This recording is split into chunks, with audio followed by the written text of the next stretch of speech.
నమస్తే అండి, నా పేరు శ్రీనివాస్.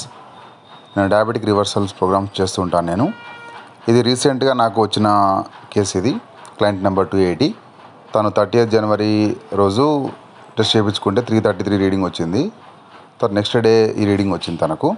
తర్వాత నేను మాట్లాడి డైట్ ప్లాన్ ఇవ్వడం జరిగింది, ఏమేమి ఫుడ్ తినాలో చెప్పడం జరిగింది. టోటల్గా అది తను ప్రాక్టీస్ చేయడం జరిగింది. రోజు చూడండి, మీరు 30 డేట్ నుంచి మీరు టైం పాయింట్స్ కూడా చూడండి పైన. టోటల్గా అంటే ఈ జర్నీ చూడండి, స్లోగా చూడండి. ఇంకా మీరు అబ్జర్వ్ చేయొచ్చు. షుగర్ని తగ్గించుకోవడానికి మనకు కావాల్సింది ఫస్ట్ మనం ఏం తింటున్నామో తెలుసుకోవాలి.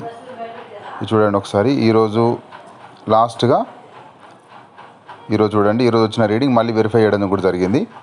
ఈరోజు టోటల్గా మనకు దాదాపు 11 days అవుతుంది. 11 days లోపలనే అతనికి వచ్చిన రీడింగ్ 300 అబోవ్ ఉన్న రీడింగ్ కూడా ఇప్పుడు మనకు నార్మల్ అవ్వడం జరిగింది. ఇది మా రిజల్ట్ అండి. ఇది థ్యాంక్ యూ.